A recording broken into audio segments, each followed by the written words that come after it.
welcome to episode It Doesn't Matter. I don't even know what episode we're up to. We're well into our 20s. Oh, wow. Yes.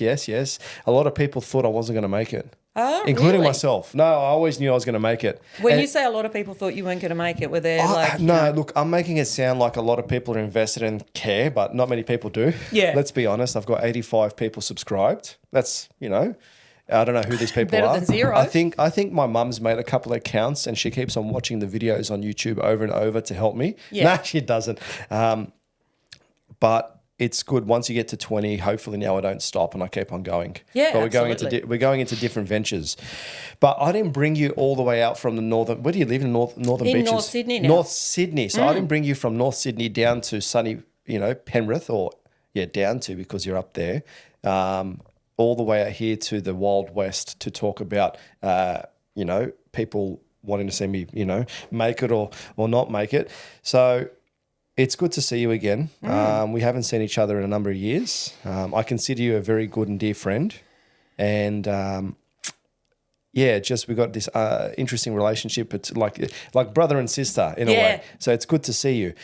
I want to catch up and speak about everything that you've been doing in the last little while, and especially we want to go down the realm of astrology. Mm-hmm. Not many people know that, Stodgify, he's a very metaphysical podcast as well with a lot of energy working. Everyone thinks that, I'm just a comedian or just this and that. They don't understand the actual deep spiritualness of myself. Yeah. So and I'd say that's the biggest part of you, by the way, Dan. It is the biggest part of me. It's the part that's unseen. Mm-hmm. I shut it all away for a long time, as we're talking about the other night, and it's time to start coming out with the vengeance. So a couple of sacrifices, blood sacrifices like the Aztecs, to start calling upon the gods. No, we're not going to do that. Anyways, Anna, how you going? Yeah, good. I mean, it's good to see you again, man. I have to say, it's so weird hearing you say that a lot of people don't understand about your spirituality, because I think I met you in that context, and then obviously you and I have done some vision quests together. I don't know if you want to talk about that. No, we've talked about it a couple of times. We can go into Actually, you know what? One of the is that a dinosaur at the door, Nick, or something? Your vision quest. Someone just banged on the door just there. That's very interesting. Someone's trying to come in. We'll go into that because you actually had a fantastic one the last time that you went. I think you stayed 4 nights. Mm-hmm. Full-blown vision quest. I gave up at 3 nights. Said I've had enough, and I come back down and you're still out there screaming and singing and whatnot for 4 full nights. That's an achievement. But let's go back. Let's talk about a bit of sexual healing. Okay, yeah. Let's talk about sexual healing. Yeah. Let's go talk about. Wow, I didn't know you were going to go there, but let's do it. I'm always looking at Nick just to see where he's going. Where's this conversation going? He's like, I've had enough of the sex talk. Do you think Nick feels uncomfortable that you're saying sexual healing and making eye contact with him at the same time? Or? Used to it. Yeah, okay, cool. 20+ episodes, every episode. And then especially after the episodes. He has to shoo me out of here. Do you feel safe though, Nick? Oh, a little bit. Yeah, Okay. good. I'll love Okay. you. I'll love you. Vaseline and nibble on your ear. Somehow. Huh? Anyway, so we met 2000, and if it's 9 years ago, that's going to be... Do you reckon that was right? Or were you 2015. 26 and I was 38? I don't maybe? exactly know. All Okay. I know is that Yeah, it would have been I 2015. met you at a workshop, a Lee Harris workshop, and I think I don't even know what the purpose of that workshop was. I think it was something to do with love or whatever. I know there Love. was a lot of that. I said sex Yeah. because there was actually a lot of maybe it sexual was interest. sex. There was actually, I should have looked it up to see what exactly was the purpose and what was it called. Anyways, we met there and we connected and we became friends ever since. But that workshop really at that time opened up my eyes to a lot of these like blocks that I had within myself. Especially I remember one of the activities was where you would be like free and we got into a circle and we're gyrating our hips with all of each other and we actually had to grab each other's thumbs and stand in a circle, so you had no choice but to be close. And then everyone's like doing these things with their hips and like getting really close, and I was like, that was really uncomfortable for me. And then they were asking everybody at the end of that activity, how does everyone feel? And other people like, liberated, free. And I'm like, I just put my hand up saying, I feel like I'm not old enough to be doing this. Oh, wow. Yeah, I didn't yeah. even remember you saying that. Because you felt uncomfortable I felt at the uncomfortable. time? I felt like that was like I I shouldn't be doing that. Like that's something that I felt maybe I was still stuck in my mind. I was still, maybe I had a block in relation to that when I was in my, early teens, when I was 14, 15, which I found interesting. I still wouldn't do it now because it's just not me to go and do that unless it's reciprocated by a partner of the opposite sex. Then we're definitely going to be gyrating hips. But I remember saying that, and that was actually the first time that I realized, the impact of your younger years and traumas and blocks. I wouldn't say trauma so much, but a block, because I don't know if it's a trauma. I think we throw the word trauma around a bit too much. Yeah, I agree. And it's getting diluted by like real trauma. But I feel like there's a block. And that block was to do with, I guess, expression and sex and whatnot. So I found that interesting. But I said, I feel like I'm not old. I was 20 in my mid-20s. I'm not old enough to do that. And everyone's like, oh, that's interesting, Daniel. Very interesting. And then there was some other stuff like healing of past. It was a relationship workshop. Yeah. It was to do with relationship for sure. Yeah. How did you find, what do you remember back from that time? Oh, my God. I mean, that was probably when I was in the absolute midst of all my own relationship dramas, that was the worst of it, I think. Yeah. And I think I remember you coming out, which is a big part of what I needed to heal in this lifetime. And, I think even the lead into how I got into astrology, because I think you have to start with yourself first. And my journey was always very self-directed, and it wasn't about becoming anything for anyone else. It was about like the need to fix myself. But I think when you and I met, and God, I can't I can't even relate to a version of myself back then in some ways. I remember there must have been some guy on the scene, who knows who that was, but that was what drove me to go to the workshop. And then I ended up outside in the grass, and I was kind of, I don't know, I thought I was making it clear I just wanted to sit by myself, but then you came out. No, but it was great. It was great because you were quite gentle, but I think you could tell, I don't know if you remember this, but I think you could tell that I wasn't like, oh, maybe I just needed a little bit of space, or I needed a little bit of, not space actually, that I needed a little bit of support, and you came out and you were sitting with me and what have you. But it was always there was always a deeper connection there, even when I didn't know you. Yes, so that's very interesting. That's why I said soul family, and that's how it feels like there. So we could go for years without talking to each other. Yeah. And then we rekindle again and see each other and have Indian like we did the other night. But I found that was a very interesting workshop, and I think that in a way it taught me a lot of stuff, but it still left a lot of things open for me not understanding in relationships. But I don't want to go into relationships in this podcast. I used to think when I was younger that I was actually really good at them, and like I was very self-aware. Okay. But now as I'm going further and further into my life, I'm like, I'm very like there's a lot more stuff that needs to be rectified in that relationship. And I think that a lot of people need to understand that. Oh, for sure. I remember when I was talking to Wind and Joe back in the day, and I said, waiting for a perfect woman to come along. And then I remember Joe saying to me, she goes, yeah, but you need to be the perfect man. Yeah, exactly. And I was like, that's good advice.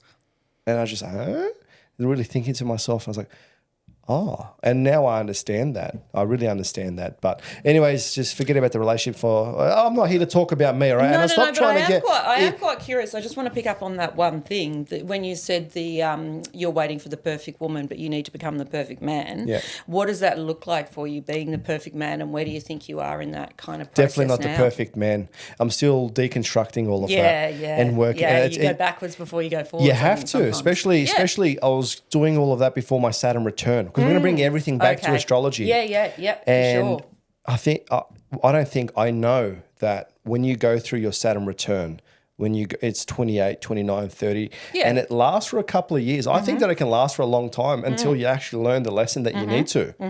So you got people in their 40s, 50s, I believe, and you as the professional astrologer will tell me, because I never finished my astrology class, as I never finished anything because I'm an Aries. Oh, that's not true. You've done an engineering degree. It took me a long, I almost gave up. Okay. I thought the world was ending. I'm like, what's the point of doing this? But the world still hasn't ended. But there's a big difference between almost giving up and actually giving up. Yeah, I didn't give up. I kept on going, and now it's working out for me. Yeah. But where was I going with that? You see people in their 40s and 50s that never dealt with their Saturn return, and it's still like you can't move on in life until you actually face it. Yep. And learn the lessons and partake in them. and I guess resolve them. And then once you do that, you can go through. Okay. So let's go a little bit into like, this is going to be a jumpy. Like I sort of want to get a bit of a background, but then I'm just trying to see how we're going to structure this. Fuck it. So what do you know? What are your thoughts on Saturn return?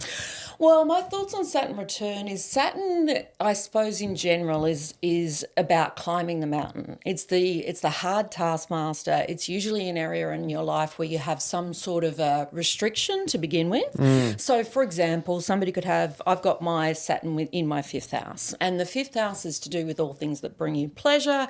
It's to do with fun. It's to do with romance and relationships. And I think for the first part of my life, certainly, you know, you talked about trauma before, you know my history, you know that my childhood was very disrupted with my father dying and then my stepfather dying and all that sort of stuff. So all of those things and the male archetypes involved in those, I think, gave me a lot of issues when it comes to men and relationships. Yeah. And I also had, because the 5th house is to do with pleasure, I also had a bit of a, I wouldn't say drinking problem, but certainly a hedonistic side to me which could go over the top. So that's just giving you an example.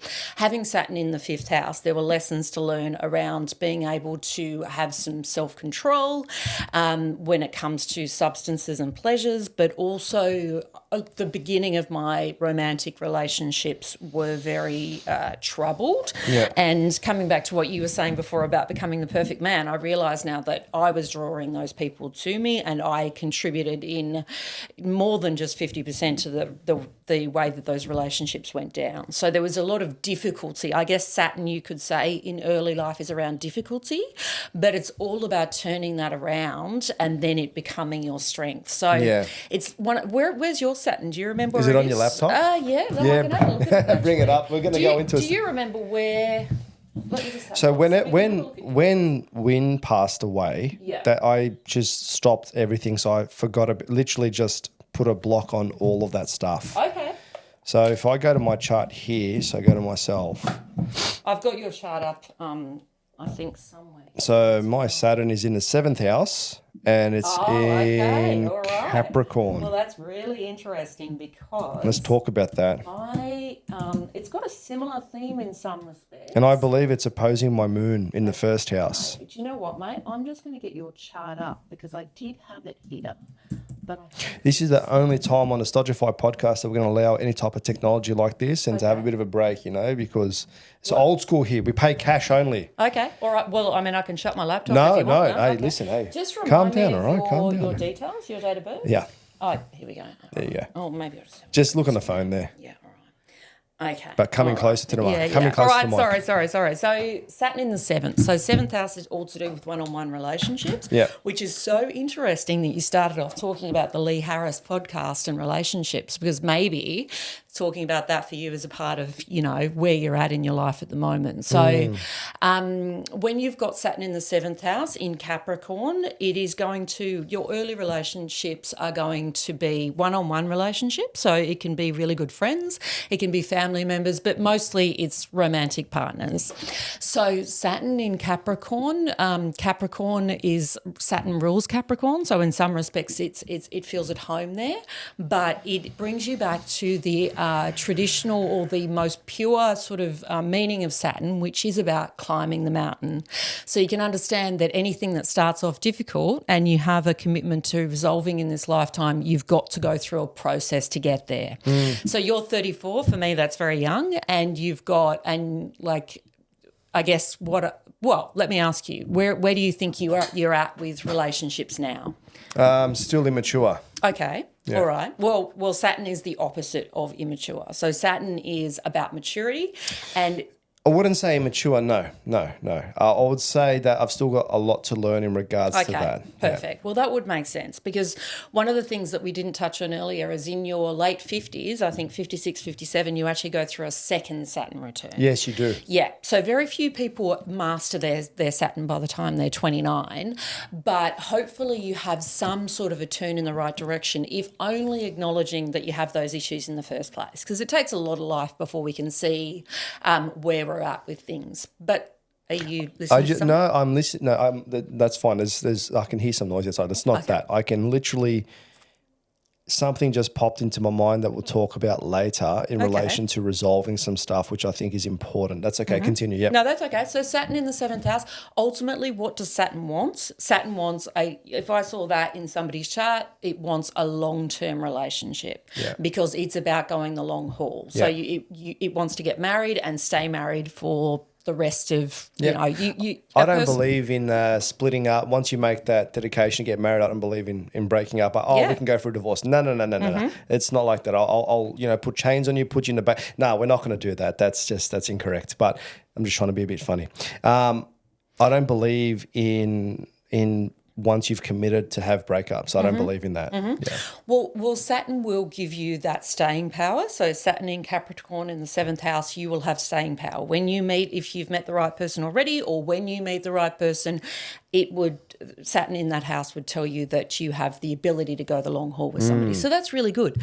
But how it might present in your early life, because it gives you a lot of restrictions, and the restrictions are what help you to grow.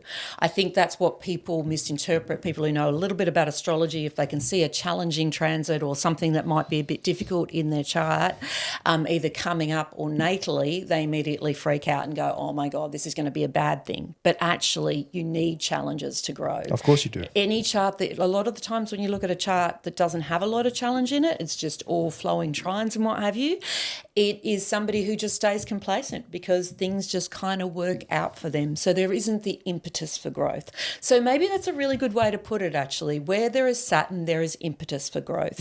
And to get impetus for growth, you need restriction and you need difficulty and you need hardship. So Saturn also represents hardship, but it represents hardship for a purpose. It wants to take you through a process of honing you, becoming the perfect man, because the 7th house is about relationships. It opposes the 1st house, which is about identity. So it's always that balance between ourselves and the other. And so, I mean, can you relate to all of that? Of course I can. How did your relationship sort of start out when you were young? Was it something where you didn't feel good enough? I'm not too sure. Okay. I'm not too sure about those ones, but we'll move away from the relationship fun in regards to that. Well, that's can you see, actually, no, but can you actually see friendships and whatnot? That's also, it's not just necessarily intimate relationships. How about friendships? You can see friendships. Friendships can be, I mean, close one-on-one friendships can be the 7th house, but normally the house that rules friendship is the 11th house. So, so my sun is in the 11th house. The 11th house is to do with community, it's to do with being out there, and it's to do with finding your people. So the 11th house, the really important thing is finding your people, not just finding, like, you know, sometimes people will get into a pattern of relating with people because they work with them or because they just happen to be in their immediate vicinity, but they're not necessarily their people. Whereas the 11th house is to do with drawing in your people. All right, so what's in my 11th house? Well, your 11th house is empty. So, no, and that doesn't mean that you don't have your people. I have no people. No, there's a couple of things. So when there's no planets in a particular house, generally what that will mean is there's really no major lessons for you to learn around that in your lifetime. Now, so I mean, in the time that I've known you, you've always had a lot of friends around you. You've always easily drawn in your community. You're doing things like this where you're getting out there and you're speaking to a broader group of people. So the 11th house has a lot to do with that. It can represent having a public profile as well. But yours is also ruled by Venus. So, you know, maybe that Venus is a feminine planet traditionally. So you and I are obviously friends and I'm a woman. Do you have a theme of having like strong female friendships in your life? I used to have them when I was in my late teens, early 20s, before I started working construction, and before we were in the hoop. It was mainly I just easily would draw in a lot of females into my trap. No, into your honey trap. Yeah, literally. No, I had a lot of female friends, and they easily gravitated towards me, and it was because there was an innocence about me back then. But as you start to mature, and then when I started to actually, I feel like I've prospered the most when I've had more males around me, and I was actually I wanted male companions. No, Nick, no. All right. But I've always wanted the male companions because I needed to learn that other aspect, because when I was younger, I was a lot more within the feminine realm, but Oh, of now course, I'm yeah. coming more into the masculine. But it's literally what I'm finding now is there's like you have to find that balance Oh, of course. between yeah. the two, because what I found was I went down a lot of the masculine, and then the female energy would slowly not gravitate anymore. Mm-hmm. They were just sort of like on the fringes. And it's very interesting to see that, Mm-hmm. like what that dynamic is. But now it's like literally putting it both together and literally just balancing that within myself. Well, the other thing that you would do if you wanted to get a little bit more technical with astrology is Yeah. you'd say, what rules the 11th house? Well, the 11th house is ruled by Venus. Yeah. Now, as I said, Venus is a feminine planet, and your Venus, this is really interesting, Dan. So your Venus is in the 8th house, which talks about sex, death, transformation, next to Mars. So it's conjoining Mars, and Mars is the masculine planet, and they're both in Aquarius. So what's interesting about that for you is that there's a big theme because Taurus is what's on the 11th house cusp, ruled by Venus. Taurus is a very what's the right word for it? So it's a fixed sign, and it can be a little bit sticky and a little bit stubborn and a little bit kind of stuck in its ways. But it's also got a lot of staying power, like your 7th house. Now, Venus and Mars in Aquarius, next to your North Node, by the way, Yep. which is where you need to go in this lifetime, they want to give you a little bit more detachment. So there's an interesting sort of dance going on here between the feminine and masculine, because you have Mars, which is the traditionally masculine planet, in a conjunction or next to your Venus. So those two are interrelated. That can have a lot to do with sex, by the way, as well, and it's in the 8th house of sex. But also because it's in Aquarius, and Aquarius is around being a humanitarian, and it rules the 11th house natally, which is really interesting. But because it's in Aquarius, Aquarius wants you to have that little bit more detachment. Okay. And so to be close to people, but also to retain your own identity. Yeah. Which is really interesting as well, because if we want to just add one more thing to that, We can always add more. yeah, you've got your sun in Aries, and Aries is a planet that is just about, like, if it had nothing else with it, it just wants to move forward. Oh, It's very fuck yeah. driven. Oh, yeah. It's very masculine. It's ruled by that Mars there. But you've got your moon in Cancer, and Yes. Cancer's the opposite. It wants to be nurtured. It wants to nurture other people. It wants to be safe. So it's a bit of a challenging one, but what I can see already just in having a look at that quickly is that you've got to find a way to maintain your own integrity and your own, what's the word for it, the purity of who you are, whilst in connection with other people. You can never allow yourself to get too absorbed into other people, but you can't allow yourself to become too detached either. There's just a bit of a balance there. Very going on. interesting in that regard. Okay, all right. Can you relate to any of I that? can though, relate Nat? to a lot of that. I Yeah. can relate to a lot of it, but it's also opening up a lot of questions, and this is not. It gives you the answers, but I believe it also, when you've experienced a lot of this stuff and you're looking back in your life, sort of contemplation as well. North Node. So where's my North Node? So your North Node is also in the 8th house, Yep. which is interesting. So the 8th house is to do with sex, death, rebirth, transformation. It's ruled by Pluto, and Pluto is all about wanting to burn you to, like the phoenix rising from the ashes. So wherever Pluto is, there is usually some sort of a destruction so that there can be a recreation. So the ancient astrologers would call Saturn, which we were talking about earlier, and Pluto both malefics, because they would create a little bit of disruption and difficulty in people's lives. But what's misunderstood is that they're there for a purpose. So they're trying to drive you to something.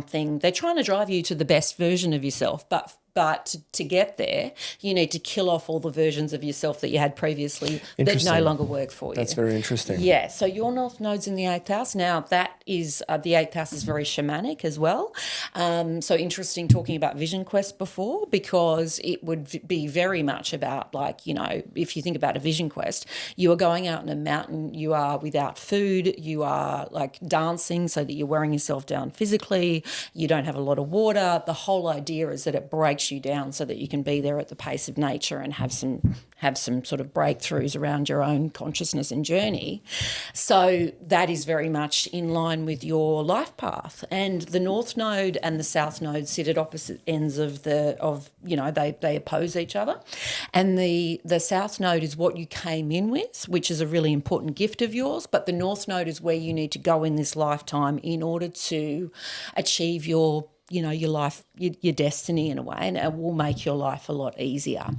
So your South Node is in Leo in the second house. And Leo, if the South Node always brings out the more difficult aspect of that particular sign. And Leo is all to do with pride. Leo is to do with, so the best version of Leo is going out there and being the star and shining. But if you look at Leo and the way that it can express itself, that can be more, I guess, or challenging, it is somebody who potentially has a lot of pride, and when I say a lot of pride, it doesn't mean that they sort of up themselves or whatever, but it's almost like they need to have a bit of a pat on the head when they're younger, and to be told that they're okay, and to be told and almost have attention and reassurance from other people. So yours is also in the second house, which is to do with security. So it can be with, it can be with sort of clutching the apron strings a little bit, or by being overly attached to other people's praise and validation. Okay. And then when it goes to the North Node in the 8th house in Aquarius, it's exactly the opposite energy. It's being able to be burnt to the ground, rebuild yourself.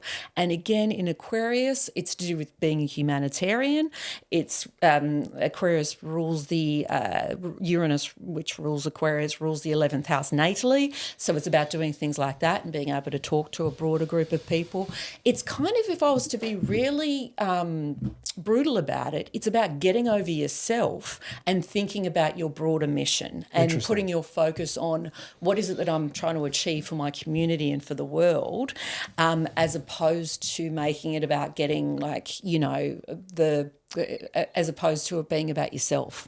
Does that make any sense to you? It does make sense. Yeah. It does make a lot of sense, because what I've been realizing in the last couple of years, it's sort of like, it doesn't matter about what I do in my lifetime for myself or setting myself up, and that it always comes back to how can we help humanity? Exactly. And how can we help further future generations? So sort of like we can go down the road of saying, oh, how's this going to affect me? Or I don't want that. Or I don't want this digital ID bill to come in because it's going to slow me down. Or even like, oh, I want to go down that path because it's going to make it easier for me to pay my bills. But in the back of my mind, I'm thinking, well, in 10, 15, 20, 30 years with the future generations coming forward, what does it mean for them? How does it affect them? And what type of world are they going to be living in? And I'm constantly being caught into that cycle of thinking, what type of world are we going to be going into for our children and their children, and what's going to be happening? Yeah, and I think that is so in line with your purpose. So you're on track there.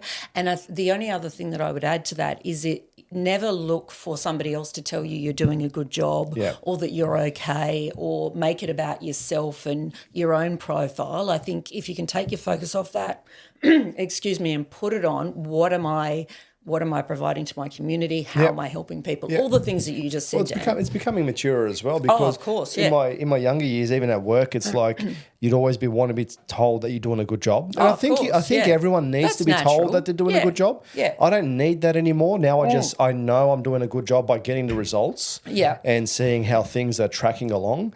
And even now, it's like someone says, oh, Stodgy's doing a great job. I'm like, yeah, thank you. It's all right. I actually don't want too much attention to be drawn to that. Very humble. That is perfect. That's thank you very much, But back in the day, it was sort of like I did want that. I agree with that 100%. And I think most of the people do secretly. Yeah, of course they do. All right. What about the, what do you call it, the ascending? The ascendant? Well, your ascendant, so the ascendant is how you go out in the world. Depending on what school of astrology you are aligned to, because there's lots of different schools, I studied more evolutionary astrology, and evolutionary astrology would call the ascendant your mask that you wear in the world. So it's what people think when they first meet you, and it's almost like, yeah, your social mask is the best way to put it. And then your sun is the bigger part of your identity, and the moon is to do with your emotional nature. There are other schools of astrology that would say that the ascendant is the most important thing in the chart. And I think that it's probably a combination. I don't think there's a right or wrong with any of it. But your ascendant is in Gemini, and Gemini is exactly doing things like this. Gemini is the communicator. Gemini has to do with putting a message out there. Gemini has to do with, it has to do with a lot of other things like siblings and what have you as well. But at its purest form, Gemini is the exchange of information. So I can see that in you, because when I first met you, you're very chatty. You want to be in relationship with people, because Gemini is the twins. So that's the biggest thing. Even at work, I love forming relationships with people. Yeah, even with some of the guys at work or some of the subcontractors, sexual relation. Nah, just joking. But definitely, I love forming strong relations with people. Yeah, and it's all about the exchange of information. So as an example, my ascendant's in Aries, and Aries is your sun's in Aries. It's very much about put the blinkers on, charge ahead. It's not selfish, but it is about the self, because it's about your own mission and wanting to sort of achieve something in this lifetime. Yeah. So Aries is not about anything else. It's the first sign. It's what people would say it's the most immature sign, but for me, it's just the most pure sign. It's being incarnated into the world and being realistic about the fact that with all this spiritual stuff and everything else, you're in a human body and you're here to have human experiences. Yeah, everyone is. Yeah, I agree with that. And Aries can come across as very forthright and direct and confident. And it was interesting when I was young, because, I was definitely not confident when I was young. I have my sign in Pisces, which is all about the universal consciousness and diffusing into. Yeah. But my moon, Venus, and ascendant are in Aries. So underneath, my social mask, I felt like I was just like, I was so confused, and I didn't have a strong sense of my own identity. I certainly didn't have any confidence. You know me well enough to know how much I struggled with those things back then. But people would always give me this feedback that, I was really confident. And, they would say things to me like, oh, well, you know what it's like, you're very confident. It's because that was your moon. Because that was my ascendant. That was how I came out. What was your moon? My moon's also in Aries. Yeah, I've got a lot of Aries in my chart. Yes. So, I've felt a lot of that. Yes, no, you have, definitely. Well, Aries is, it can be combative and all of those sort of things as well. Yeah. It's the god of war. Yeah.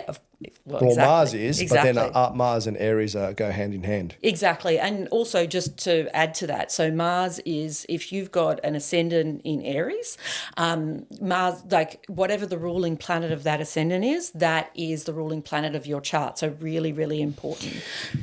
Okay, we're going to wind up talking about me because but one more thing is fifth house. What have I got? Pluto. What is it? What's in my fifth house? Okay, the Pluto's in your fifth house. Yeah. In what sign? It's in Scorpio, which is its ruling sign. Let's talk about that. So you've got the two malefics in their ruling signs, which in some respects, Saturn and Pluto. Some say Mars is a malefic as well, but we won't go there. And so Pluto in Scorpio, it comes back to those eighth house themes. So Pluto rules the eighth house, and it's to do with birth, death, sex, transformation. It's all the things that make us feel powerless. Now, yours is in the fifth house, which could potentially represent somebody who had because the fifth house is also about children who had a difficult early life.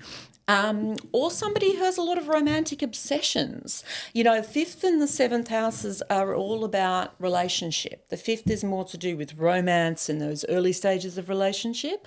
And then the seventh is to do with the more committed kind of one-on-one relationship. That's interesting. Like actually thinking back to my younger years, I used to always build up like romantic relationships in my head. And so that answers that. That's very interesting. Yeah, so maybe not even romantic obsession. Maybe for you it came from a place of seeing romantic relationships as this lofty thing that you couldn't quite get to and building them up in your head and all of those Interesting. sorts of things. But it's all the Interesting. things that make you feel powerless. Yeah. So, I mean, would you say that what is it? What fifth house theme, if you think about all the things I was talking about before with children, romance or having fun? For me, I think guilt comes into a lot.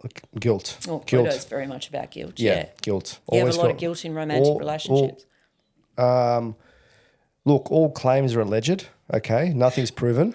No, but I want to go down to the crux of it, which is just I never felt I could have fun because I always felt guilty. Boom. Yeah. Absolutely. Always from when I was Absolutely. younger. Absolutely. Can't go out. I feel Absolutely. guilty. Like I need to be home. I need to do stuff. Even now in today's age, I feel guilty because of this. I feel guilty because of that. Dan, you and have it's nailed it. Literally like I cannot enjoy my life because I feel like there's just so much guilt and I feel bad for Yep. not being able to be there for everyone and everything. Yeah. Oh, that makes sense. Look, I've got Saturn in my fifth house, which is what you've got in the seventh. And I was exactly the same. Actually, a friend at a retreat pointed it out to me and said, are you good at having fun? And I said, no, because, I mean, I'm better now at 46 than I was when I was like, you know, when I should have been having fun in my 20s. But for me, having fun was either getting off my head because I had those fifth house issues of needing to get my substances under control, but also, you know, because you and I both have that mission of we want to become the best version of ourselves so that we can give to the community. Sometimes you get too serious and it's all about healing and it's all about like vision quests and breaking yourself down and all that sort of stuff. And sometimes it's not about those things. Sometimes it's just about having fun and enjoying yourself. And you know what? I actually even feel guilty about if I'm not at work. I feel guilty that I'm not at work. I feel guilty if I'm sick and I can't be at work. I feel guilty in a lot of And things. do you think that guilt pays off for you? I mean, No, does it it drive does. you Of to course better it doesn't. behaviour? Oh, it drives me to try and like just push and try to be the best version for everybody. yeah. But then in the end, the other end of the candle's also burning. And Yep. it's sort of like now when you look at what I'm realizing is when you look at what my destiny is and what I'm striving for, it's like, well, this guilt does not align with that. So it's sort Yeah, of like I'm at a exactly. point now where literally just trying to put it all together, so either drop it off and go forward or balance it all out and see how it goes. But it's very interesting. Drop it off and go forward is what that Aries Sun on the Midheaven You've come back into my life at a pivotal moment. Yeah. All right, that's enough talking about me. Okay. So For now. Yeah, for now. We'll come back to it, Anna. There'll be a part 2. We'll do. Actually, I'm really enjoying this. Is unlocking a lot. Okay, good. I'm going through. There's a lot coming up at the moment. Good. Yeah. So where are you headed? Yeah. Can I just say, Go. I mean, just coming back to the astrology piece and, you know, why I got into it in the first place, and it may well have been, so we got to think all the challenges in our own chart are ultimately what we need to master so that we can give that away to other people, right? Yeah. Okay, give that to humanity. Now, all the things that, you know, you said you're unlocking some things now, sometimes awareness and understanding your own nature is a big part of what it takes to resolve those issues within yourself, if you know what I mean. Yeah. So sometimes just having awareness of them can help you to, resolve them or to get closer to what you need to do to feel better about yourself. And I think that is the real value of astrology that I found over the time is that when you can understand your own nature and your own gifts and your own like set of challenges a little bit, when you get more information on those and knowledge is power, then you can start to express yourself in your own unique way, you know, as opposed to the rest of society, which is always telling us that we need to be this cookie cutter version of ourselves and, you know, have 2.5 kids and live in a house and get a job and all that sort of stuff. And, you know, we live in a society where women are expected to be attractive, men are expected to be rich. There are all these expectations. And what can get lost, I think, is that pure version of ourselves that we were incarnated to express. And so I guess what I'm trying to say is that astrology, when you sit down with somebody, inevitably, and I always say to people, if I say anything and it doesn't connect with you, just discard it because you are your own best guide. When you start describing what you're seeing in the chart, you can see the person just start to have all of these things drop in because they're starting to put that puzzle together, and then, you know, they're in a better position to know what they have to offer. and what they need to resolve to get there. Does that make sense? It does make sense. Yeah. So the biggest thing and is that's what I feel passionate about with when it. people are just becoming when you become aware. So once you become aware, Yeah. there's no going back. Yeah, 'cause yeah, you'd be lying exactly. to yourself. You Even can't if you do want to that. go back, because So- sometimes you want to go back, don't you? Yeah, I want to Self-awareness go can be a back to when I curse. was like 12 at home, and just just watching TV Watching all the time. TV. That's what I want. Yeah. All right, so give me a breakdown on what brought you to astrology. Well, so I had, if we talk about, I guess what brought me there was a silent meditation retreat. I was going to go all the way back to my childhood and stuff, but let me just say that, like, when I was 30, I had a really difficult year. I had a breakup. I had a boss that I was working for that was a bully, because my Pluto's in the 6th house of work. So sometimes, I create situations that break me down externally in work environments. But either way, so I had a really difficult year. I went to a silent meditation retreat. Had a full-blown breakdown, because I think when a lot of my earlier conditioning had taught me that I needed to keep things in and kind of, keep myself contained. Yeah. So I wasn't connected to my own emotions. But when you are sitting in silence for a long period of time, so it was a week-long silent meditation retreat, you can't hide. You got no distractions and it all comes up. So I had this full-blown breakdown under a bed and was sobbing my eyes out, which wasn't me at all, by the way, and isn't me, because I like to be a little bit more in control than that. But long story short, because the silent meditation retreat wasn't silent enough, what had happened was we got invited back to do an astrology retreat, right? And I always thought, astrology, what a load of rubbish. Like, there's 12 signs, people are born in a particular month and they've all got the same characteristics. No. Most people say that too until they actually go deeper. Absolutely. Yeah. But you know yourself, when you sit down with somebody and they start looking at your chart, it's almost like they've got a cheat sheet to who you are. Well, Mark did that to me. So our teacher, Mark, when he looked at my chart, he was saying things about me. I'm like, how do you know these things? Exactly. Literally, how do you know these things? And it's not like, it's like, this, and this. And when they do a transit and they go, and you tell them about a particular year, or they say to you, in this year, you would have had a theme of this, and this. And you're like, holy shit, like literally. Then you go through it and it's actually extremely, I find it extremely accurate. Oh, of course, absolutely. And that's why I think people obviously have to be open. For some people, astrology is not their thing, and that's absolutely fine. But anybody who's come, even, I've given a lot of readings, both professional and also, socially with friends. That's how you start doing it when you're first learning. And there's never been a time that I've done a reading for somebody and they haven't sat there almost like, I wouldn't say aghast, but confused as to, I remember doing one for one particular girl who was a friend of a friend, and she was looking at the friend saying, did you tell her all this stuff? But that's what's so powerful about it. So yeah, to answer your questions, I got a taste of it then, and then I went and got a professional reading with Mark, and the more that I delved into astrology, the more fascinated I became, because even when we were talking about it earlier, how many things you can bring into the picture with an astrology kind of reading. But for me, the value of it is that it can ascertain, some of the things that you came into this lifetime to learn, how you can structure your life, or what you can do to give yourself the best life possible, right? Like ultimately, which is a lot to do with the nodes, and also so your gifts, some of the challenges, and the two are intimately related, but also like a lot of your nature, your love nature and what you need there, your emotional nature, what you need there. It can be an incredible toolkit for people to have, which really only reinforces the stuff that they already know, but gives them a couple of keys to how they might work things through. Do you see any money in my chart? Am I gonna be filthy rich? No, What's going on? I think that destitution is what you're heading towards. Listen, destitution. The 2nd and the 8th house are to do with money. The 8th house is more other people's money, and it's to do with inheritance and all that kind of stuff. And the 2nd house is to do with finances. Your South Node is in the 2nd house. So what that's saying to me is, don't worry about money. Money will come. Like, it doesn't need to be a massive focus for you. Coming. Do the other things that you need That's to do, all right. and the money will come in. That's and you know all right. that anyway. Of course I do. Yeah. Well, when I first started working engineering, you're on the bloody, scraping. I went from, yourself, I was on the dole when we met and going for university and whatnot, and then Well, you weren't on the dole, then you must have been on like New Start allowance. no, or actually, something. sorry, I was working with my old man at the time, and that was Okay. good. But then I went on to I'm going to call it the dole. I'm going to call it. No, it wasn't New Start. It was literally. Actually, I can't even remember what payments. I think we'll. Doesn't matter. No, it doesn't. But anyways, it was week to week, and now it's a lot better than that. But that's come Yeah. through hard work. Yeah, and absolutely. literally hard work. Absolutely, and you should be proud of yourself that you've done that. Extremely. Thanks for the praise. Thank you for the praise. But the thing is, what I think in my chart there is you have to go through a lot of hard work to be able to make it. Like I have to make sure that I go through the steps. Nothing's going to come easy, but I've got to make sure I'm on the right path, on the right track, and that's when everything will start to, I guess, make sense and things will start building upon each other, and that's when there'll be more money or whatever it is.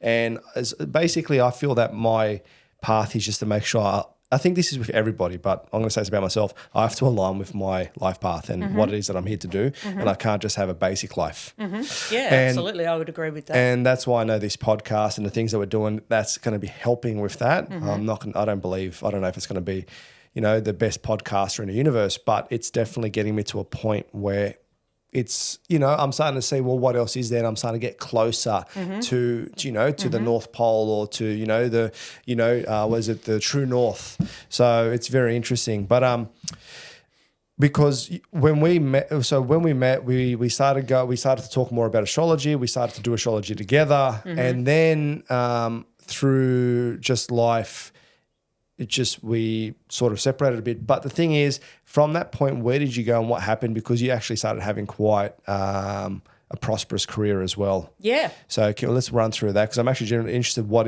were you doing? So tell me, what were you doing? Are you talking about my corporate career or my astrology I want to know career? about your corporate career, and we'll get into your astrology career after that. Okay.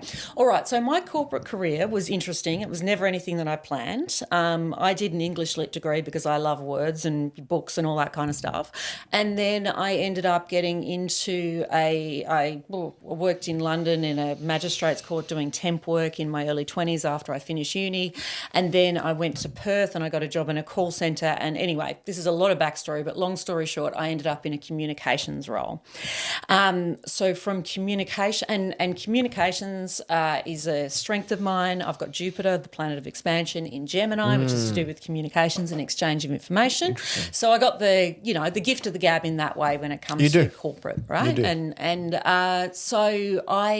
It turns out that all you really need is a little bit of that and some drive to make it, I think, in a corporate job. And I think I always, maybe because of that Aries ascendant, all of my sensitivity was kind of hidden, and I was able to operate in corporate environments quite well.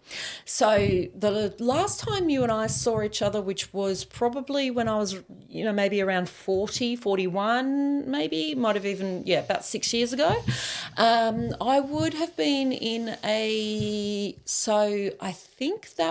was in a head of communications role at Macquarie, and then I went down I did a lot of change projects, so a lot of restructures, downsizing, new systems, etc., and ended up taking the road down, becoming a change manager and getting into change management, and ultimately was very good at that, and then became a change director and was running large teams as an independent consultant. So change management is effectively all of the things, it's managing the people side of change.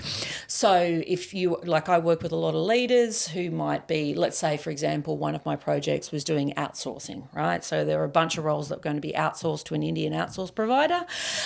So I had to go through the process of working with the leader and the team on defining the new roles, then working out where we were going to get the reductions from, then going through a selection process and managing all of the training and the communications and the leadership alignment and the handover and all of that sort of stuff. So it's essentially partnering with the business leader to be their arms and legs when it comes to the actual change element of whatever project they're running within their own team.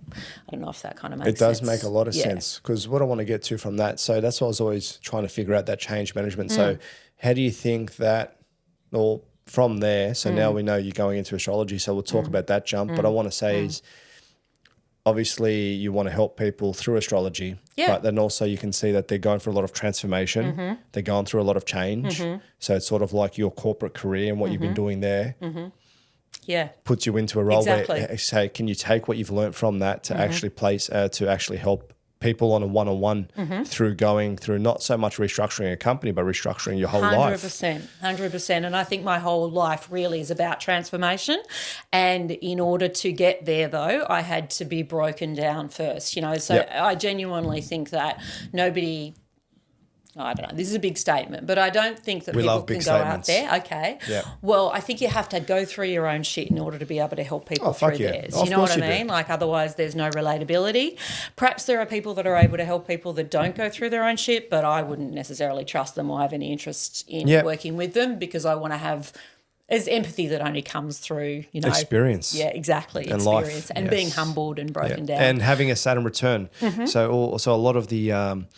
what am I going to say? How am I going to say this? So a lot of the mentors and people offering advice that haven't gone through their Saturn return, I'm usually I wish you all the best, but not for me. No, absolutely. Instagram influencers that are 23 and, you know, and have, you know, memes and quotes and have always lived under their parents' kind of, you know, their parents have been providing for them and what have you.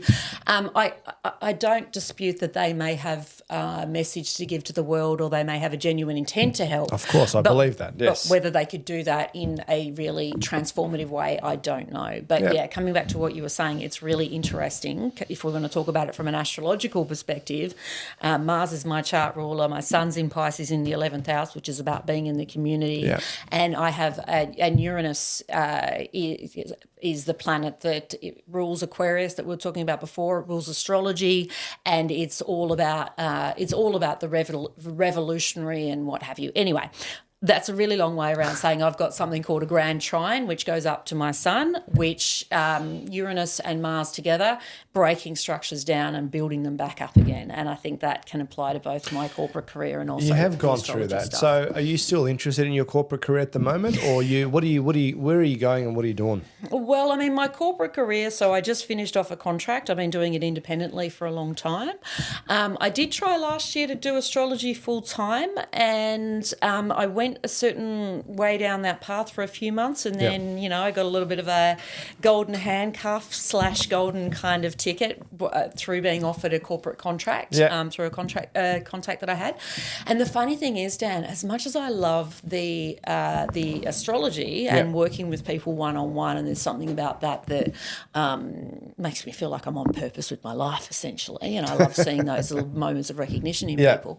I don't like the corporate stuff is another string to my bow. It pays a lot better, but also it kind of forces a different sort of thinking. And I actually haven't thought about this, by the way. It's something that's just happened, like the corporate and the astrology stuff together. But I think I like the problem-solving element of corporate, and I don't mind having a huge problem that you have to try to, you know, sort out, or a problem that you need to solve on behalf of somebody else. And there's something about the level of thinking that requires. I think astrology is thinking and communicating, but it's a lot to do with an intuition as well, and what, you know, I think is a mixture of the technical process and also, you know, what you get. And corporate restructures are a little bit more about applying a framework to a set of problems. So I would say I'll continue to do both of them for a while, but I certainly want to build up the astrology stuff more, because it's what makes my heart kind of sing. I can't say the corporate stuff, it gives me an element of satisfaction, but I don't think it doesn't speak to the deepest part of who I am.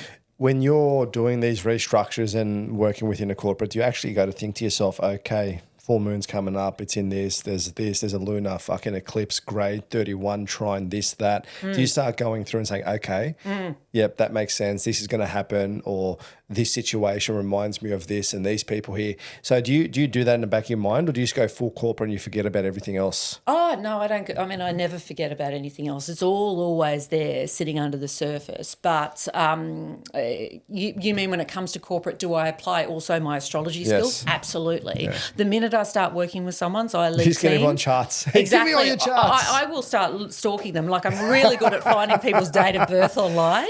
I need to do that as well. Yeah. I mean, and if if you can see a little bit about the I've interactions. got a business idea that we're going to talk about after. I don't want someone else to take away, but just, Okay. yeah, okay, yep. Okay. Yeah, but you know one thing that I have noticed that does really influence my corporate work, because it is a lot to do with communications, is when Mercury goes into retrograde as well. Just, I don't know if you want to talk about that at all. Oh, Mercury in retrograde is one of the most painful things, especially when you have to, it's like when I went to go buy my house, it's like Mercury's in retrograde. Yeah.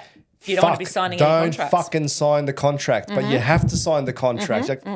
Then it's like, just make sure everything's done and make sure you dotted all the I's, crossed all the T's, and son of a bitch, I missed a couple of things, but it wasn't too bad. But you can see there's a lot of communication breakdown and a lot of things. Absolutely. And it's like... And technology goes wrong during those times. So it's like when they say don't sign the contract, it's like, what do I do here? You just got to make it. It's never like don't do it, but you got to make sure that you take extra particular care. Yeah. Also, when people's TikToks aren't working and kids are going crazy, usually happens in a Mercury retrograde. I've noticed how many times at work there's when the servers go down. It's like, exactly, because it does rule technology. When it kicks in the most, you actually, what I used to realize, and now I'm going to go back into and start looking again. You'd see so much communication breakdown within the team and everyone's struggling and you start to see problems start arising at different times. And then you look at other times, especially on construction, where it's go. So I'm going to start mapping that out and actually seeing, but I noticed that you could actually see trends. Oh, absolutely. And I mean, for everybody who goes through a Mercury retrograde, they're going to have that happening in a particular house. And I mean, everyone will have it in the same sign. But coming back to what you were saying before about how it's not just about not doing things like signing contracts, it's about being extra diligent. Anything that's in retrograde is going back to try to learn the lesson again. So it's like if you have any planet in retrograde in your chart, or when Mercury is in retrograde, it's about like, double check that text before you send it. Think about how it might be interpreted. Read your email over again. If there's any doubt about it, don't send it off. So it requires you to have another level of reflection and also to watch the detail, because Mercury has a lot to do with detail as well. Interesting. All right.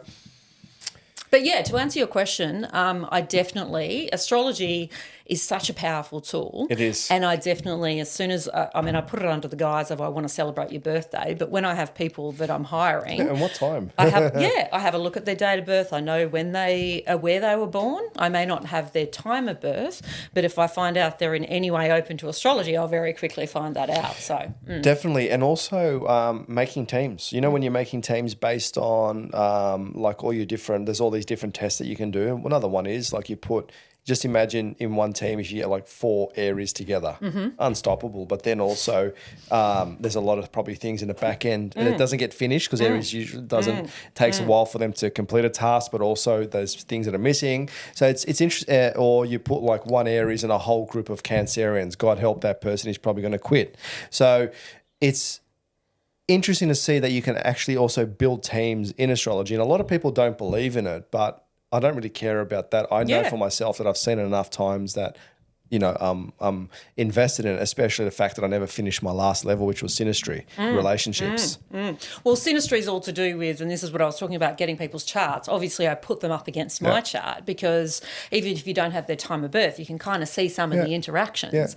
And that for me is, I mean, synastry and like any other part of astrology there's always a lot of accuracy there, right? But I also just wanted to say, but you know, nobody actually needs to believe in astrology. No. I think if people are drawn to it, then they come to it, and then they get to understand it more, and they get a reading, and then it further reinforces whatever curiosity they had there. Nick, do you believe in astrology? It was very interesting. Learn more about this chart. Fucking should have put your chart up on here. Do you know what time you were born? Okay. You know what? Would your mum know? I hope so. Okay. She goes, can you? 2 kids though, like. Yeah. Oh yeah. Oh, the best. That's the best. Yeah. She's 22nd of the 1st, 2022 at 5:22 a.m. Okay. Do you want me to put her chart in? Yeah. Do I get a discount now? No. Put it in there, and Actually, we got the other people as well that we'll go through. But you can definitely. I know you can speak to Anna after this, and definitely, she's a. Nick, would you mind? She'll help you. Can I grab a tissue? Sorry, mate. I just tissue for the issue. I need to very quickly. Oh, you're a good man. Clean my glasses. Yeah, you see, Nick's like, I got praise, bro. I got praise, cuz. All right. So, what's your daughter's name, Nick? Eliana. Eliana. You don't mind this being on the podcast or anything like that? Oh. Fine. It's okay. We'll just bleep, bleep. And you said it was the Her birth. her birthday, 22nd of the 1st, 22. 22nd of Jan. Oh, how crazy! People are born in 2022. Jeez, I what know. time? 5:22 a.m. 5:22 a.m. All right. So a lot of In people, Sydney? Yeah. a lot of people, if you can go find out what time you were born, like everyone should know that. You should. Yeah. It's like a beautiful thing to know what time you were born, and Oh, yeah. you gifted this world with your presence. Yeah, but absolutely. I think the problem in Australia is that they don't actually print the time of birth on birth certificates, so it's a little bit more difficult. Whereas Yeah. in the UK, I don't know about in the UK actually, but in the States they definitely print the time on. So that's All right. So what do we got there for the little one?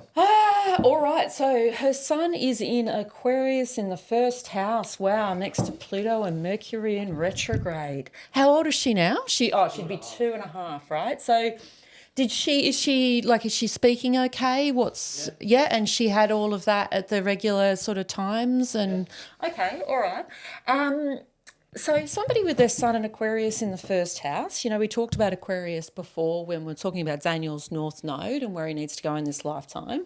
They have an element of, there's a little bit of a humanitarian side to them. They're about the community. Now, she's only 2.5, so you don't know what's going to... She's going to the neighbours already. Yeah, what's going to come up for Very her. social. Yeah. Is she? Okay, well, that She would is make a lot of actually. sense. She's gorgeous. Yep. And also there's a few other things in there that could indicate that. So, but just coming back to her sun, which is her identity and the biggest part of herself, it is in the first house. So it's going to be really important for Eliana. Eliana, is that how you say it? As she gets older, the thing that I would be encouraging her to do is to go her own way. Like, I know that's... Okay, perfect. So you can already see some of that come out. That's interesting because when you've got the sun in Aquarius in the first house, which is your identity, and it's not your identity in the way that the ascendant is, because we can talk about that in a second, but it's your identity in terms of it's your physical body, it's your appearance, and it's your personality, I guess. Now, Eliana's personality is also highly influenced by the Pluto. We were talking about Pluto, the planet of birth, death, and transformation. It's right next to or in a conjunction, which is an astrology term, but that means they're together. So the sun is right next to Pluto, which means that, I don't know if you can see it in her now, but she would have a presence about her, I would assume. Like, is she the sort of kid that walks into a room and people kind of are drawn to, like, she attracts attention? Yeah, okay, all right. And that will grow as she gets older, by the way. She will have she does have a powerful presence about her because it's also conjunct her ascendant, which is in Capricorn. So that's good. There'll be a level of her being quite responsible. The one thing that I would look out for is she was born with Mercury in retrograde. You know how we were talking about that before, and it's a lot to do with, it can start off feeling a little bit challenged when it comes to communications, which is why I asked you about her speaking. But you might find that when she starts going to school, because she does have her own path to walk, either she may not have learning disabilities, but she may need to learn in a different way to other kids because she's got that in Aquarius. Interesting. Yeah, but then at some point it will go direct by progression. We won't bother going into any of that. So one thing to watch out for is if she ever does have any sort of, it may even just present itself as feeling not as confident as other people when it comes to those sorts of things, when it comes to learning, when she gets into school. But because when planets go into retrograde, they never really go backwards. They just look backwards in relation to the sun. So it's almost like a little bit of like an illusion that she may hold about herself when she's growing up, that she's not as good at learning as other people, but she is. And almost having that perception of herself will force her to work harder and it'll become a strength, if that makes sense. Let's see how it all comes together. But Eliana's got a really interesting set of lessons to learn around her own identity, which is going to be very, very powerful. So something about what she brings into the world is, I wouldn't even, no, actually I would. I would go down the road of saying it's going to help other people because it's in Aquarius. Now, we can also talk about, so there's 3 things in astrology that people always talk about, the sun, the moon, and the rising, or the ascendant. Her ascendant is in Capricorn. So Capricorn, remember we were talking about the Saturnian themes before. She might be mature beyond her own years. I don't know if you've seen that in her yet. Exactly. Yeah, she's a force to be reckoned with. Yeah, well, people who have a Capricorn ascendant will come across as very responsible, and they'll probably operate in a way that's very responsible. Yeah. Well, I mean, that's also something for her to watch out for, right? Because let me add in another layer to this, right? So Eliana's got something really interesting in that she's got, she's got her moon in Virgo in the 9th house. I'll just talk about the moon in Virgo because it adds to the theme of what we were talking about before with the maturity. People with their moon in Virgo, or Virgos in general, will always be incredibly hard on themselves. So they will rate themselves, and this is adding to the theme around Mercury retrograde as well, they will rate themselves at a 3 when everyone else can see they're a 10 out of 10. They will be the people with the imposter syndrome. They'll be the people who feel a little bit inferior when they're growing up, and actually even when they get older, there's always that little bit of not quite feeling up to scratch.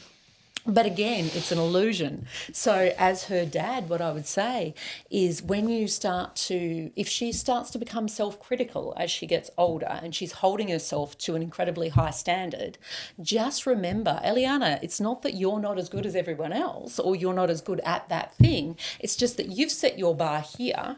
Everybody else is here. You think you're here.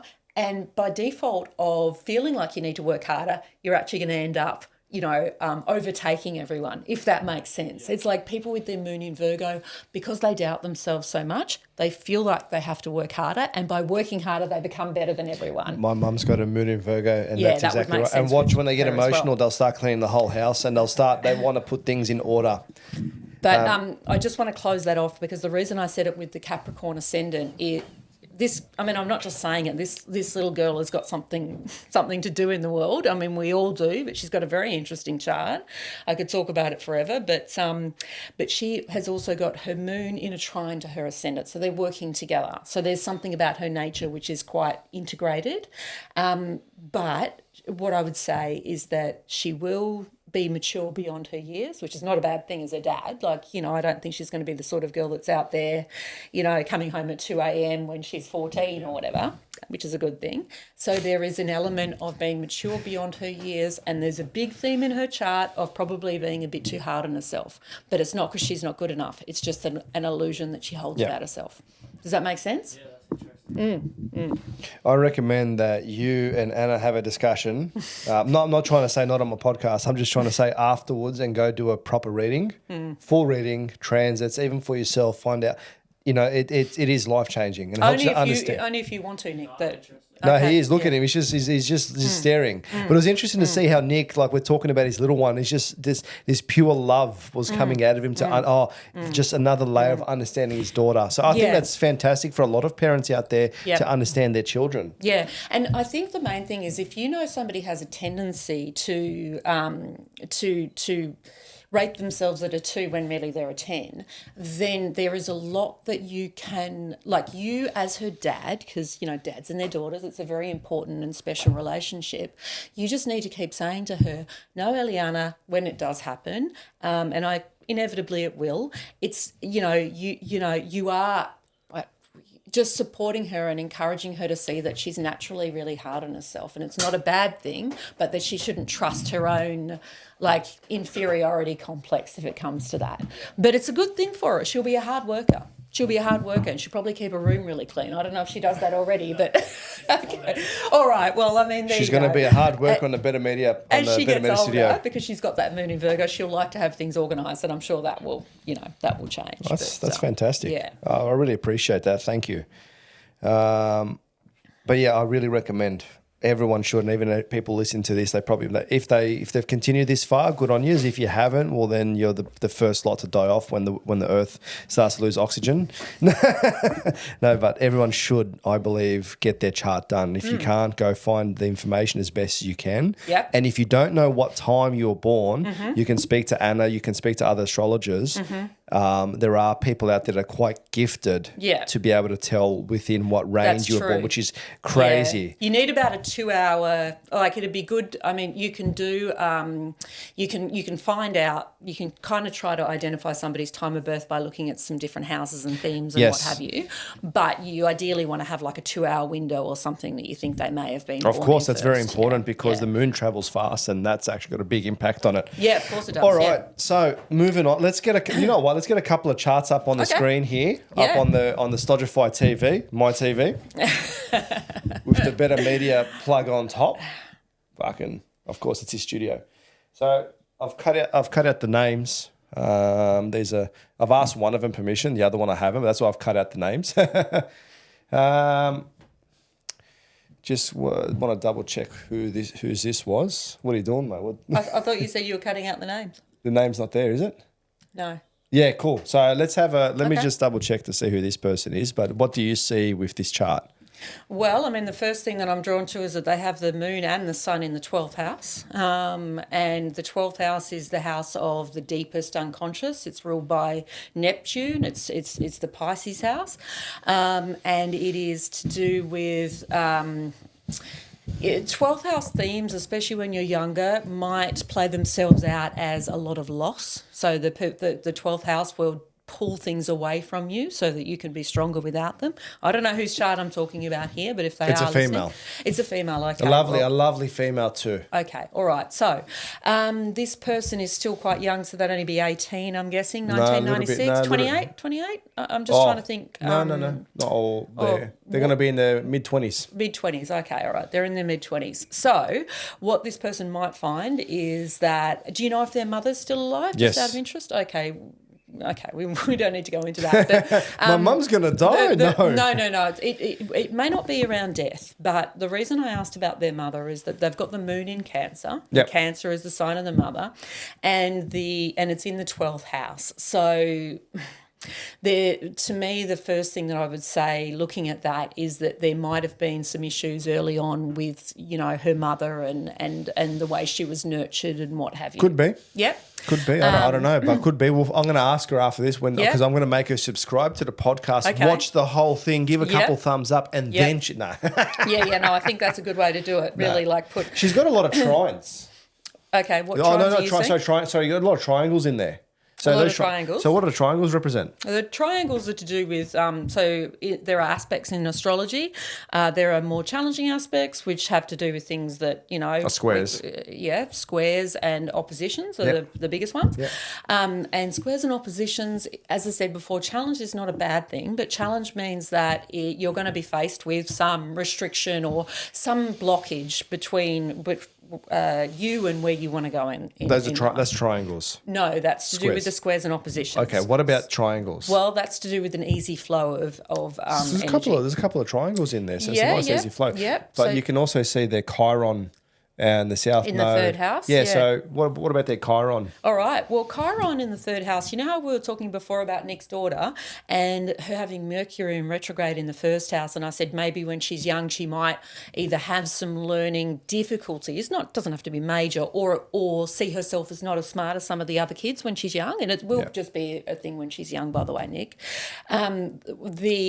that theme is sort of also represented by having Chiron in the third house. So Chiron is the wounded healer. And so it is where we start off feeling a wound, but it's ultimately, once we can heal that wound, that's what we have to give to other people. Yeah. The third house is Gemini's house, the house to do with communications. It's ruled by Mercury, which is why we talked about it in relation to Mercury retrograde from before.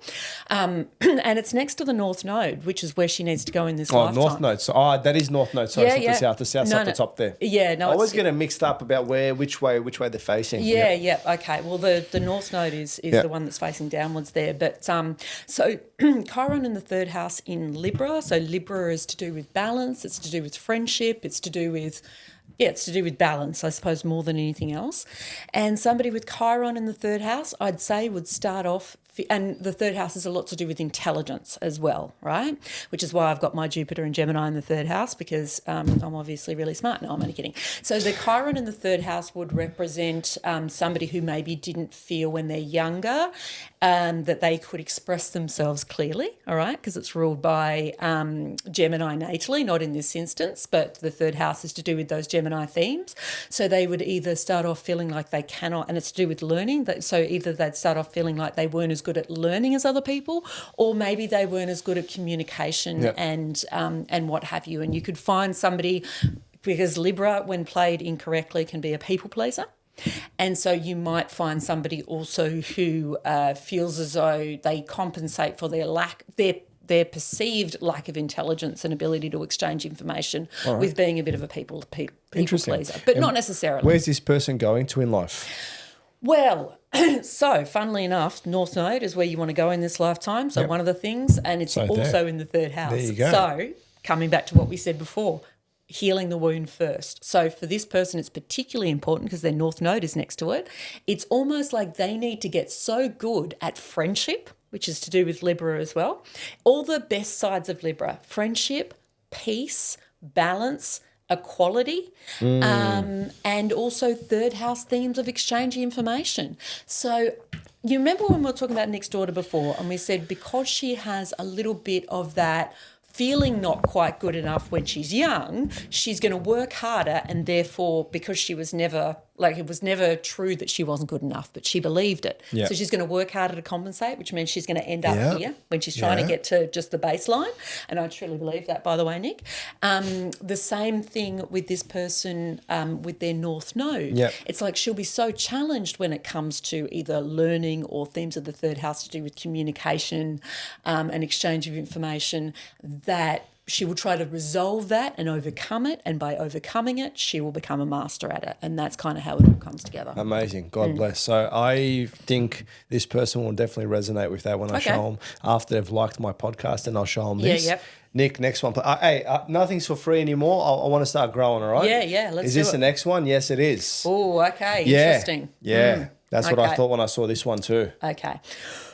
All right. So is there anything in particular you want me to focus on with this one, or just general sort of takeaways? No, just general. What do you see? Because you know what I said, like this big kite. You see this big kite there? I don't know if that's got anything, but when I look at astrology here, first thing that I would have got drawn to is like, bang, everything's up in the ninth like the house. aspects, yeah. And then also looking at how these aspects, and just basically looking at just shapes, just anything that jumps out for me. The biggest aspect is how, I don't know if that means anything, but I'll just look at that big ass kite there.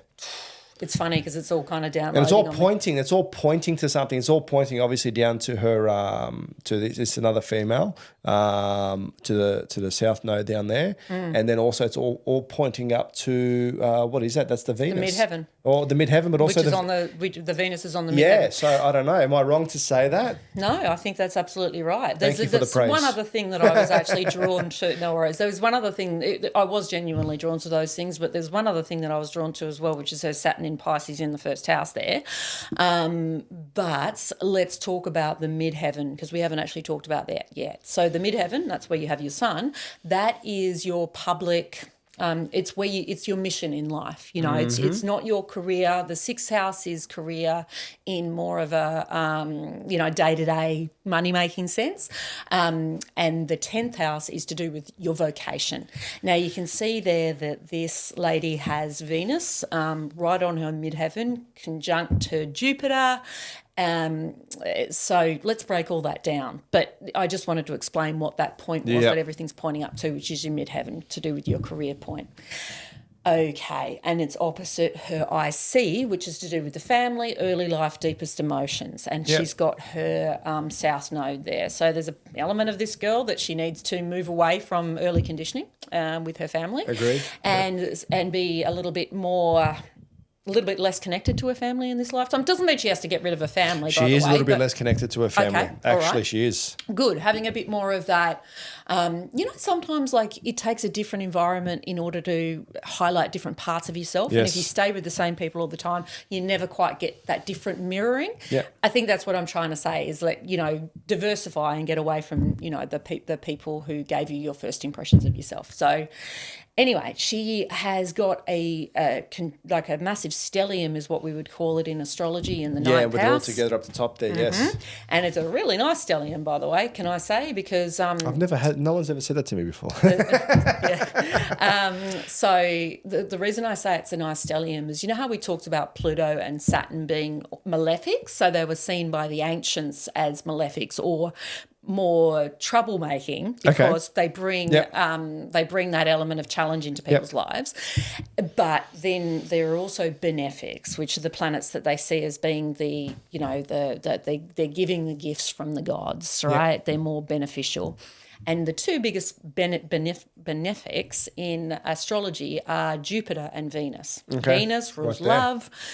Jupiter rules Jupiter's like almost pitched as the big god in the sky that just hands out like gifts and what have you. But actually Jupiter is to do with it will give you a gift, but in order to get that Jupiterian gift, you need to meet it at its level. So Jupiter always wants you to think bigger. It's about expansion as well. It's about expansion and all of that sort of stuff, exactly. Okay. So she's got those as part of a massive stellium there up in the ninth house. The ninth house is to do with higher education. It's to do with travel. So has this girl, do you know, done a lot of travel in her life? She's going to do a lot more travel, can I tell you? She will. Is one of the issues, I'll tell you, but I'm not going to name here, obviously, some people, but it's one of the guests that we had on. Did you ask them permission to have a look at their charts and stuff as well? Oh, okay. That's why the name's cut out. Fair enough. Well, that's on you. But anyway, so she's got Venus and Jupiter and the North Node and the Moon and Mercury all in a massive stellium in the ninth house. So lots of travel, be good for her to get involved in higher education or to study or to broaden her horizons. Yeah. So, by the way, Jupiter also rules natally the ninth house, so it is about expansion and broadening your horizons. But that Venus is right on the midheaven. I mean, do you know what kind of work? Does she work with women in this lifetime? Maybe. I'm not going to say any more just in case I've got no permission to put this up on the screen there. Where would you see this person going? Well, I mean, she's got Venus in Scorpio, which is interesting, which is ruled by Pluto. So all those Plutonian eighth house themes of sex, death and transformation. And then she's also got Pluto in the 10th house, which is to do with her vocation. So a lot of stuff wanting to take her up to that point in the chart and move her towards, I wouldn't necessarily say a public profile, but certainly there's something about her mission that is integral to her as a character and her own evolution. And because it's in Scorpio, you know, you could look at this person and say she would do work. She could either be an artist because Venus is a lot to do with art. Definitely an artist. Okay, yeah, and there might be some female themes in there as well. So you could see it as artistic. You could see it as working with women with things. I couldn't say because I don't believe in reading cold in a way. Like I'm happy to have a look at charts. No, I know, but the thing is I'm just finding it so interesting and the reason why I did this was because I'm resonating with what you're saying and other people can see how it's done. Yeah. But yeah, definitely that's when I saw this chart as well. It's like that's a lot of power up there. It's a lot of Scorpio. It's a crazy amount. It's not an easy chart. No, it's definitely not an easy chart. What about the Chiron? Well, I mean, Chiron's in the 8th house, right? Which is the 8th house is ruled by Pluto and Pluto rules Scorpio. So the reason I say that is that all this stuff that's up here in Scorpio wanting to take her to her highest vocation is also connected to those 8th house themes. And the 8th house is where she's got the wounded healer. So the 8th house, when it comes to, it could be in Virgo. I mean, the 8th house could be to do with sex. You know, feeling wounded in that area. She may have had some sort of I don't even want to go there, but it could be somebody who has wounds around those sorts of things. Could be. Or it might be that ultimately what this woman ends up doing is either, because remember the Chiron's always to be turned around and it's really important to this chart because of all that Scorpio and where it sits in the birth chart, but in the 8th house, which rules Scorpio, Scorpio's natal chart, is that it almost adds to a couple of things. One is there's a lot of challenge in this chart because she's also got Saturn down there in the first house. And then the second thing is there's some healing that she needs to do before she can ultimately express everything that she's got to do out there with her Which I reckon is happening right now, which I find very interesting. But good. that's she's why on track. I think so. And then I'm going to ask this person for permission. If they say no, we'll cut the whole thing out. Okay. If they say yes, then all good to go. Okay. All right. I think that's good. No, beautiful. So you can take that off the screen now, Nick, and go back to the beautiful dark stodgify there. Don't put up any of your crazy videos you're watching over there. So listen, Anna, I've got no idea where to take this any further. We've been talking for almost an hour and a half. Okay. See what's going on here? That's the TV screen. The Burberry Goddess. The Burberry Goddess. Have you watched that before? No, I haven't heard it. Okay, we might have to watch it. It might be a sign.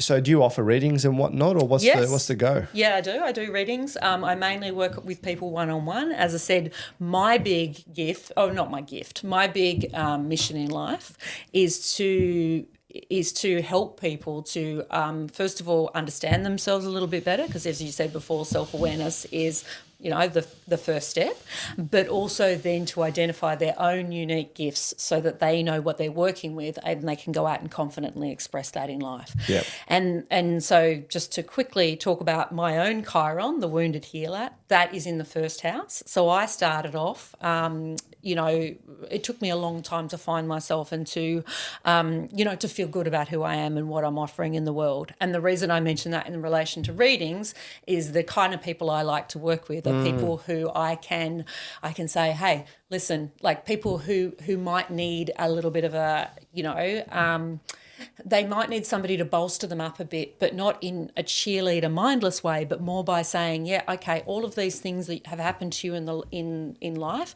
that have led you to believe that you are not good enough for whatever reason, they've all just been illusion because you've been looking in the wrong places. And hey, by the way, if you want to know what you really have to offer, I can kind of give you some pointers. But so I do that. My website's AAA Astrology, so people can contact me through my astrology. Well, it was actually a name that my friend came up with. So the reason I started doing readings professionally, that was never my shtick, but I'd been learning astrology since I was 31. I'm 46 now. Started doing professional readings a few years ago, and I was doing them with friends. And during the lockdowns, the pandemic, when you could have 4 people come over to your house, I was there with 3 sisters, the Lloyd sisters, and also another friend of theirs. And as one of the sisters was leaving, she said something about a job she'd applied for, and I said, "Oh, I'll have a look at your chart later," not realising that my readings had meant anything. And she turned around and she said, "Can you look at it now?" And they're all staring at me, and I'm giving this reading, and I think that was the first time that I realised that it actually landed or meant something to people. Yeah. So I can't remember what your question was, but anyway, that's AAA Astrology is the name they came up with, because my name's Anna Alexander, and then it's actually AAA, and then the third A is for astrology. So, cool. And also they thought I was AAA rated, so that's good marketing. No, that's what I was asking, is like that you're offering this stuff so people can find you on there. Yeah. One thing that I just remember now that's a very important point is a lot of people, and I've realised this a little while ago, and you mentioned this. So it's like when you first become aware, when you first go to do some type of healing, or when you have a cathartic release and it finally starts coming up, that's the beginning point. That's not the end point. And you made a comment saying you were 30 years old at the time, and now you're being 46 years young. So it's 16 years. And during that time, you were still going through everything. Absolutely. So a lot of people feel that when you have that release, it's done. No, it's actually not. Because you're going to continually have that release. It's going to happen more times, and it's over a period of time that you truly heal whatever it is that you need to heal. Yeah, it's a really good point, Anne. And I think, everyone's got their own journey, but if I think about my own, and you may have had this as well, you have all of these points where you, first of all, when you do have that first kind of breakdown or revelation or that first turning point or point of awareness, it almost feels like such a sense of relief. But all you've done is open the Pandora's box. Yes. And so that's why I think sometimes people feel like they're going backwards before they go forwards, because all of a sudden all this stuff that's been sitting under the surface that you haven't really been conscious of has come up. And I think it's a series of those moments, probably through the course of your own life, but it progressively gets easier and easier. It does. And that's what I realized. It's sort of like, oh, I'm finally there. No, you're not. Next level. Oh, I'm finally there. Yeah, no. yeah. So you never say I'm finally there. You No. just got to understand that when you go onto this path of healing, of self-discovery, Yep. which is the biggest thing, it's actually discovering what makes you tick and what's Absolutely. happening and where you're going. Yep. It is a long process, and it's one that never ends. Yeah, it But doesn't. it does get easier. It does get easier. It gets much easier. And the awareness that you start to gain straight away is just a lot faster. One thing is also astrology is actually a fantastic healing tool, because it actually, when done right, and you go to someone that knows what they're talking about, such as AAAadvisors.com.au. AAA astrology. Yes, AAAastrology.com.au. I'm going to start charging for sessions, by the way, now. So $150 to this podcast, and we'll put you in contact. It's a very good healing tool, because it tells you what's happened, what you're going through. But in one aspect, it's sort of like, in a way, it can show you where you're going. So it gives you that added layer of support. It does, yeah. Where you go to other people and they break you down, and then there's no support after. So like, what do I do now? You got to go find your way. Where this actually, when you put this in your toolkit, it actually helps you to understand Of course where it you've been does. and what can you possibly go, or what could possibly happen for you to make things easier, because it's actually quite a dark path sometimes to walk. And of course. you need some people you need good mentors, you need good healers, you need good people around, and people with experience to actually shine a bit of the light to say, hey, try go this way, Yeah. which is what Wynn did for us. Yeah. And other mentors, Mark's another one. Now, you as a friend, me as a friend to you, we all help each other along and shine a bit of light along our path. And, I really appreciate it. And you know what? Thank you for coming on to my show. Thank you for coming all the way down. It was a pleasure. Yeah. It's about, a 6-hour drive for you up in sunny fucking North Sydney over there. Yeah, thank you. And I've got some ideas. We'll talk about them offline, but Okay. I'd like to see you again. Okay. I'll hope to see you again since Yeah. we're friends. I feel like and I'm whatnot. being asked out on a second date, but I'm not. No, we actually never had the first one. I deny everything. Yeah. I deny no, everything. definitely. I think, and I think, like anything, Dan, when we started having a look at those charts before, you can unpick it forever. There are so many different elements Yes. there that you can pull apart. So it's a never-ending dialogue when it comes to astrology, because I think that's the reason that my mind's so fascinated with it, and I'm never bored of it, because there's always different things to learn and different Of course elements there to is. look at. Yeah. Well, actually, before we cut it off, Vedic astrology, what do you reckon? Well, Vedic astrology is, I don't really know a lot about it. It's not a big thing in Australia, but the little clips and stuff that I've seen, I don't know. I'm not as strongly drawn to it as other forms of astrology. What about you? Yeah, I think it's a definitely different take on it, and it's definitely it has to have some accuracy to it, because don't forget what they're talking about is within their religion and their beliefs. The planet's already there. But what I would say Yeah. is that, I was more drawn to evolutionary astrology, maybe a little bit of esoteric. Other people might be drawn to Vedic astrology, and I think it's really important that everybody follows their own internal nudges in the same way that astrology isn't right for everyone. Although I think a lot of people could benefit from it that aren't interested in it, but they may not be drawn to it. The type of astrology that you have can, everyone. I just encourage everyone to go towards what they're drawn to. How long does one of your astrology sessions last for? Oh my God, Dan. So technically the astrology reading should last for between an hour and a half. How long's it? But I've been taking them to like 3 hours because of the fact that once you start to have that conversation, stop like, it. You can't if some stop of it. those people were here now, they'd obviously have a lot more questions because it's their chart. Or if Eliana was a bit older, 2.5, she may not be as interested. But, if she was 15 or whatever, she might be like, oh, what about this? And what about boys? And where I'm going to do, so I think I've always found it hard to shut an astrology reading off. Mark was always doing them for about two and a half hours, and that's when I was like, "Wow!" for what you pay for how long you get, I know. and you leave elated, but also drained. Like a of lot course, yeah, is it's a left lot. on the table.